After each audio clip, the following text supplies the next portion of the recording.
But if you don't take it, you don't. We're gonna sit right here. Sit right here. All right. Locked in. We live. Beautiful Elizabeth, Newark, New Jersey. Right here. Anderson v. Whole Foods. Cold week, trial week. Election coming up. Live with Uncle Tony. Just talking a lot about talking about getting ready. Get ready for trial. Of course, Whole Foods violated my civil rights. Traded out Amazon company. False arrest, as they do with so many of us, falsely imprison us. We can see the industrial complex, so many jails, courts being built out here, really to give us a lack of options and a lack of upward mobility, as has historically been the experience of people from the descendants of the South and formerly enslaved people within this country. And really, I wanted you to just give people some perspective on the story you was telling me, like when the Black Panthers came out and in restoring pride and what it means to be identifying as a Black person here in New Jersey and in this country.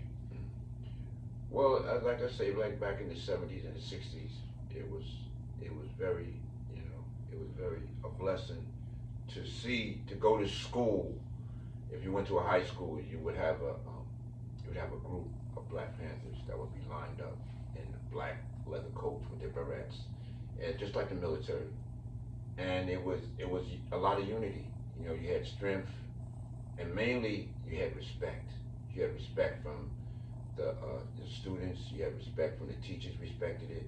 It was just a beautiful thing. I just couldn't wait till I was old enough to join or be a part of that. Even though my sister was, I couldn't wait to be a part of that. And they simply just took that from us. They just simply just took all that from us, and flooding the neighborhoods with drugs, lying on each other, people telling each other. Even now today, you got people that's stool pigeons or whatever you want to call it, that just give the information and tell on you. That's why a lot of people's in jail now. They're building more jails and they're building more courthouses than ever right now. Spending millions and millions of dollars to lock up the Black man. They're locking them up. Where's he going? They're locking them up. They're locking them up. You see that? I see that as well, and that's really why it's so important for me to follow through with this policy and with this case, because we know how over incarcerated and over criminalized we are, and if we don't do something, then what do we see? We see justice complexes being built all around our communities, and who is the most harsh forms of justice reserved for us, people like us. Yeah, well, and you see that too. I see it too. I look at the 7-Eleven. Yeah, you don't see no Black people working the 7-Eleven. All the 7-Elevens, you don't see no Black people working there. I mean, it's sad. You got mostly Indians working there, but not no Black people. Not no Black man anyway. They're afraid of the Black man. Society's afraid of the Black man. And they must have something against them, because they rather have a Black woman president than a real Black man president. I ain't talking about, I'm talking about like Al Sharpton, somebody like, that really would give it to you if they would really empower. Al Sharpton telling you to vote for Kamala and Obama and all that. Specifically, you want Malcolm X or now I think when you say Malcolm, we really like like Malcolm X or even what's the other one? My man, what's the other minister? Farrakhan. Love Farrakhan. He gives it to you, and they scared of him. They're afraid of him. They're afraid of him. Because they don't want a world like that. They don't want a world where, Black people can actually run a candy store, have a gas station, have the cleaners. You don't have that no more. You don't have that no more. You don't see that in New Jersey. I mean, it may exist in some places, but we talk a in lot about Plainfield, right? We talk a lot about Plainfield, right? Even around, it's just the way the young kids, they have no respect. The way they talk to them. It's no way that a Black-owned candy store is gonna let a 10-year-old kid curse him out, or call him MF, or stall him a B. There's no way you're gonna take that. You're gonna say, get out of my store automatically. The Indians take it though. The Spanish people, they take it. Some of them do. Some of them, they get kicked out, and it's a big deal too. But we are patronizing these people. look at the store, and the only people you see that's patronizing is the black people, the black kids. They're the only ones that's patronizing. Ain't nobody from India coming over there buying in 7-Eleven. Ain't nobody from going to the Chinese store. Ain't no Chinaman going there. Everybody go to 7-Eleven. We love 7-Eleven, bro. Shout out 7-Eleven. I don't see. Tell me when you see a black man working at 7-Eleven. If you see a black man, if you see a black man working at 7-Eleven, let me know. Let me know. Because all I see is Indians. For that matter, if you see a black man working at a Chinese store, very seldom I see it. You know. Yeah, I mean these groups like you mentioned, like Indian like they do very well in America. They support each other. They employ each other. I went to Indian restaurant in Jersey City with so many young people from India working there. Of course, you know we see like I think they have the highest per capita incomes in the U.S. That group specifically, and they've done really well. You know, in the Indian US. food is a little different though. I mean, For that's sure. a little. You know, Indian people, like brothers say, smart people go eat Indian food. Oh. The smart people go eat Indian food. Hey, shout out my That's what he said. That's what he said. My garlic people in the world eat Indian food. My side paneer, all that. Hey, I love Indian that's food. That's what he said. He loves Shukriya. I'm taking it. Namaste. They love Indian food, man. Receiving all that. Love that stuff, We're receiving it. it. You know, they do. They really. Well, I mean, you know, I think just like respecting the culture, right? Like I love the Chinese culture, like learning more about like the Han Dynasty, even learning how to speak Han Yi, right? Like teaching my daughter, exposing her to Mandarin, and spending time within China and the Chinese diaspora, as well as different parts of like the Indian diaspora. I've grown a definitely affinity. You know what I mean? I don't knock them for taking advantage of the American opportunities. You know, I respect it. I think at the same time, the issue is being deliberate and intentional about saying, okay, this is how we've been disenfranchised as foundational Black Americans and indigenous Americans with this melanin. You know, being discreet and discussing how we've been disenfranchised is a more constructive use of dialogue than necessarily like in any way like coming that might feel defamatory for the other groups, right? Like I don't blame them for coming here and taking advantage of the opportunities. Of course, you know, the opportunities is always off the strength of our work and our ancestors for everybody. And I have corrected different people from different cultures when they say, "Hey, we came in here and succeeded. Why can't y'all?" I'm like, "Well, ain't that easy, right?" Like every time we've thrived as a culture, there's been collective efforts to disenfranchise us, and that exists very clearly in New Jersey. And to your point about like you said, they'd rather see a black woman, and I think they'd rather see emasculated. Was Obama really black? Was he right? Exactly. He wasn't foundational. He couldn't relate that. Like, was he really that black guy that went to elementary school in the thing and we called a nigga? Was he really? Well, we don't know that he wasn't. We don't know if he was or he wasn't. But like, you know, at the end of the day, like his lineage, you know what I mean? His lineage and his experiences. I think he went to a private school in Hawaii. You know what I mean? Like he went to Hawaii. What about Chicago? Exactly. Jersey. Exactly. No, he didn't grow up like we grew up. Like and so that's why they would elevate him. And I think that's the thing with like Kamala, right? I think she went spend a lot of time with like Canada, respect the Canada, all that. Like her lineage is not like foundational Black American, and her track record as a prosecutor ain't been favorable to us. So of course they'll elevate us. I think like whether she's a woman or not, I think like for the identity politics cohort and people that, you know, like we believe when we saw Obama, oh, a black man, he's gonna do something for us, right? And I think people believe now, like, oh, a woman of color, she gonna do something for us, and now seeing like, okay, like politically, like there are different words you might, policies that may help, you know, but like the money and the capital and the power and the guns, more importantly, you're a military guy, you're a veteran, right? Like, who the guns gonna be aimed at, right? Those guns is not gonna be aimed in a direction that benefits us, right? Those guns is gonna be aimed at a direction that benefits whoever gave them the money and the ruling class that they're to serve, right? So, you know, I think I want to make a distinction that they would rather see they refuse to see a black man that has stain. A real black man. Exactly, that has stain. I mean, or even for that matter, like a black, or even like a real a real black woman that like she understands and conscious, you know, knowledge itself and the disenfranchisement and is putting forward like we've been disenfranchised systemically and we need enfranchisement now. Right, not like we gotta study reparations and no foolishness. Or I did like a line dance or whatever. Like that doesn't mean anything that you can go to a step show or some foolish. Like that's cool, respect to all of that. But like, where is your policy of we've been disenfranchisement? This is how we're enfranchising. No. At the week before, here's a plan for black men. A regular crip. There's nothing to do with nothing.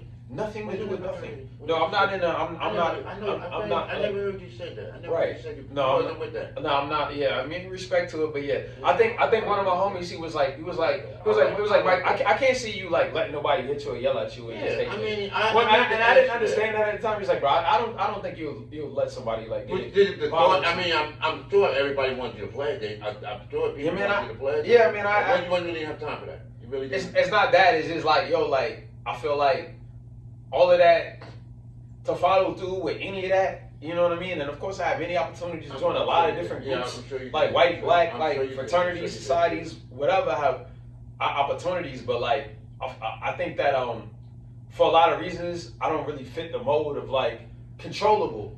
You know what I mean? Discipline. No, I'm disciplined. I'm disciplined for sure. I have to be hyper disciplined to get that, but in the sense of like controllable, right? And going back to this like real black person, what it is like if we are anchored in the Most High and we're controlled and we're sovereign and we understand we're controlled by the Most High. Daddy, when we're going? We about to go right now. You see Gracie shutting it down. You want to go play? Say hi. Hi. Gracie, say hi. Say hi. Gracie want to go play. All right. So we about to take Gracie to go play. But conversation with my uncle. The main thing is what you have to remember is if you was in charge, how would you change the world? What's the first thing you would do? If you was in control, how would you change the world? The first thing, how would you change the world? How could you say, oh, you know what, the world is changing? I mean, he made a difference. He made a big difference. He's president, he made a big difference. He did such and such. What would you do? Well, the first thing I would do is be very, very clear that groups we have systemically wronged, we will systemically right. Grace, come here. And what do you mean? People that we have systemically wrong, we will systemically right. So, for instance, right, if we have effectively, if we look at foundational Black Americans, like people that was enslaved in this country, right? Like, but like, I mean, including in them, right? Like, including like those that's indigenous enslaved, like our blood, because we're a mix of all that. And Indian is not the term. Indigenous is probably a better term, right? Right, but like that's our blood. If we look at like how much % of capital we stored and controlled, it's next to none. Prudential went in 1875, right? They managed trillions of dollars. They gave $100 million to Schwarzman to start a firm called Blackstone. That's up almost maybe $1 trillion under management. How many people you know, brothers, right, collectively, how much money they got from Prudential in the history of foundational Black Americans put together, right? Doesn't compare to what one guy named Steve Schwarzman got to launch his firm that owns everything now. So if I was in a position and seeing myself in a position, I'm like, hey, that's one firm in one city, in one community, right here in Newark, New Jersey, that owes us. Bottom line, how did you get trillions of dollars? How did you get it? You got for the rights. Right. It says statute of limitations never dies. If you say murder, you never did it. Why ain't you lock them up? They know who the rights. Because who's the judges? Who's the judges? Like, look at my case right now, bro. Yeah. Who's the judges? Respect to the brother's courtroom. Who's the judge that's determining what racism is for me? Maybe a 75, 80-year-old white American guy that got appointed by Bush that owns stocks in a company I'm suing? Yeah. Right? Yeah. So what am I supposed to do? Just sit here and be like, hey guys, it's okay. Like, it's safe. No, none of this is okay. And I'm at a point where I'm like, oh, we on this is real Black Panther vibes right now, bro. Like, and whatever it comes with. You know what I mean? Whatever it comes with, like, I'm not accepting what you're doing. Like, and I don't care about my blood. Like, my daughter gonna be great, right? Like, this is about, if I love my daughter and I respect my daughter, I'm not letting her gonna be in situations where she can be put down, and she will be put down because of her skin color. They always they think they have the upper hand. Do you know, now a lot of people don't realize this, do you know that the Indians did not have the horse until the white people introduced them to them? I'll argue with you another about this. The Indians didn't have no horse. Well, I think like Indians, let me help you. We gotta, because there's a lot of things, you know what I mean? I respect you. You don't have to agree on everything. But there's a lot of terms I think we're using that's not necessarily accurate, right? So the term is more so indigenous, right? Like the native, indigenous, you know what I mean? Like Indian is probably like is a colonized word that like you were probably inculcated to believe because that's like, no, they're from there. You know what I mean? Instead of like natives, right? Like we call like white. We don't call white Americans about like European American, but we call like the indigenous people as if they're some type of foreign specimen. Although the indigenous is to the turf native. So you know, my thing is I don't know that to be true. What you're saying, and I can't even comment on the relevance of that to this moment. What I'm on is right now. We need justice right now. Right, our people are suffering and have been wronged, scammed, and taken advantage of, and somebody has to do something. Bamboozled. Right here, right here in Newark, New Jersey.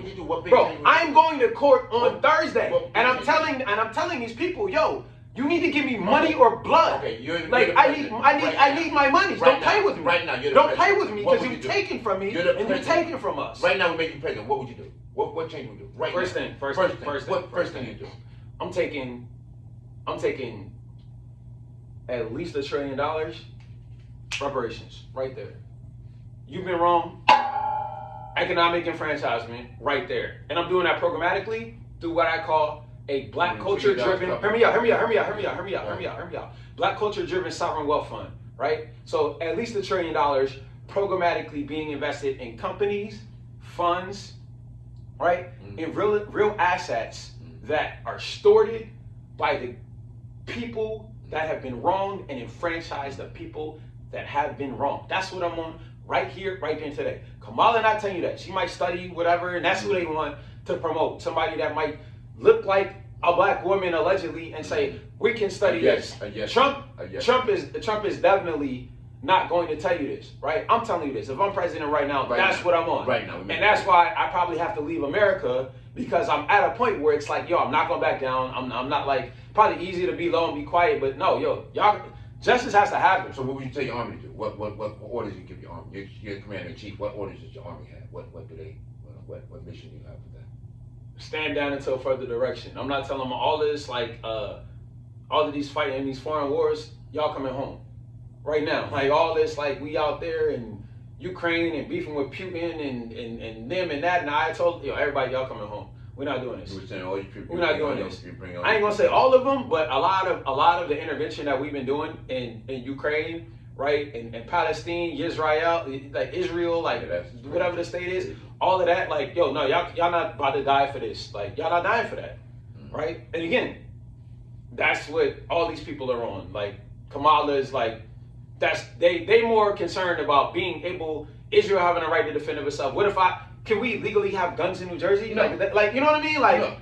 I mean, crazy folks got guns, but legally, like, the barriers to possess a firearm, right, is so entrenched, but everybody else can defend themselves. But can we as black men defend ourselves out here? No, 10 years. You know what I mean? Like, per bullet, it's like different sentences. And I think the Supreme Court is active on, there was some type of legislation in the city, but that being said, if I'm president right now, right, and I'm running the show and I'm running all of these shoots, hey, yo, look, y'all come home, y'all love on y'all kids. We taking a day of healing, and the whole country about to heal for a day. White, black, gay, trans, everybody, yo, we taking a day of meditation. Okay, so what about housing? What about what we do for housing? I mean, a lot of people are homeless. First thing, America first, bro. Like at the end of the day, we love everybody. We love the migrants. We love everybody. At the same time, I go to Dubai, I go to Singapore. I gotta pay to be there. Like, they're not just about to give me a house. You know what I mean? Off the strength of, like, I came there. Like, and especially Dubai is not gonna have the Emiratis like sleeping on the street, or Emiratis that serve them sleeping on the street, right? And give like a bunch of people from anywhere, like a bunch. And no disrespect, we love immigrants. I'm an immigrant all the time in other places, right?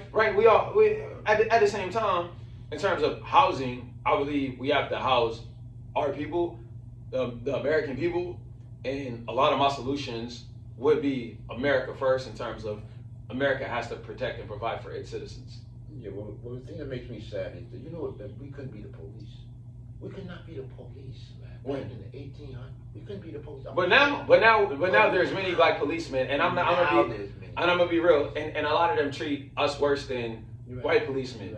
And I've seen it and I've experienced it. A lot of black policemen are the absolute pinnacle of the worst. Yeah, exactly. Are like, in my experience, like, no one's treated me worse than a black police person. or like any black person with a gun that wants that like Have that feels authority. bad about themselves and wants to flex on me. Like that has been the worst experiences in my life. It's just sad, man. I don't know what's in store for November 5th, but I know there's going to be. It's not going to be a good day. Either way, November 5th is not. Yeah, I mean, either way, who Either way, we don't know who's gonna win, but we know who loses, and that's the American people by the sham of a two-party and it's really uniparty the start of the